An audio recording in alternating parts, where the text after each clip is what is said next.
around the early 2000s. Was that when passion parties and all that stuff started really being a thing? Like, is that like a teen trend or is passion that an party? adult? Passion parties, as I understood it. Okay, so a passion party would be this: a young professional woman would have a friend come over, and she would be selling all these different sex toys. Okay. And I know someone who had one. I'm not gonna say your name. She had one down in Dallas. She invited all her girlfriends over. They You brought should, one. sir. You're going to send her business. Well, it's This could over. blow her up. She's married now again. But see, she had a bunch of women coming over. She had the wine there, and the women came over with different dildos and things. They were learning how to give blowjobs. Yes.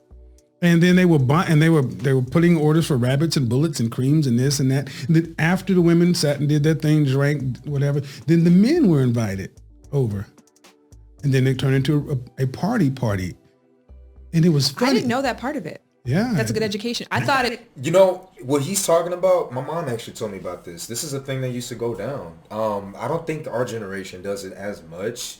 It just turns into a full-blown orgy, to be quite honest with you guys. That's what it does. But what he's talking about, my mom actually told me about this. My mother said that they called them rainbow parties or lipstick parties. And the idea was to see which guy could get what. The girls wanted to see how much lipstick they can get on the guy. This was a thing. Like, they would invite over the guys, and the girls would all give them all fellatio. They would try to see who had the most lipstick on their thing at the end of the day. And then the girls kind of like high-fived each other. And this is why, like, it's just, I don't know how old this girl is, but when she's saying that men don't understand women get horny, women have sex drives, I don't understand it. I don't know who she's talking to. How did she even come up with that? And then even Kevin Samuels right here, he's acting like he never cared about body count at any point in his life. Like, come on, man. Come on. This is my issue. This is kind of the reason why I started my channel. It's because I'm tired of this watered down stuff, man. Be real. Be genuine about the stuff, bro. Stop, come on. It was just like a Tupperware party that it ended at the sex toy sale. I didn't realize it turned into an orgy. Well, it turned into a party, and not an orgy, but it turned into okay, from 6 to 10 or from 7 to 12. He's lying again. It was an orgy, a full-blown orgy. We're going to do this part, and then the men are allowed to come. But come on, they've been drinking, they've been playing with, people were leaving, hooking up. Did you attend some passion parties in your Hell day? yeah. Yeah?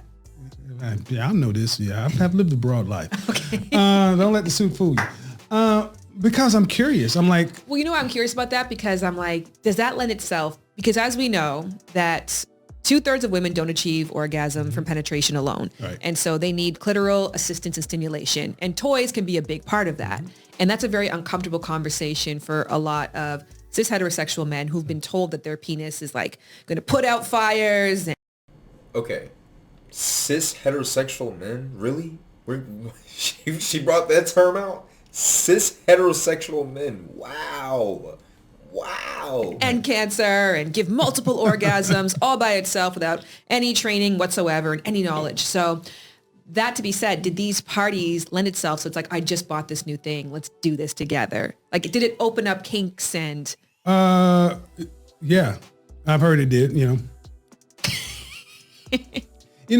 I want to say there was, I'm not going to lie. There were people having sex in one room one time, but really it opened up the conversation because I may have to host some passion parties. Well, because here's the thing. You see an attorney or an accountant or someone in marketing and you see these women all the time and instead of going to the club or doing what, they're over having a passion party and they're learning how are you going to do it? How are you going to practice?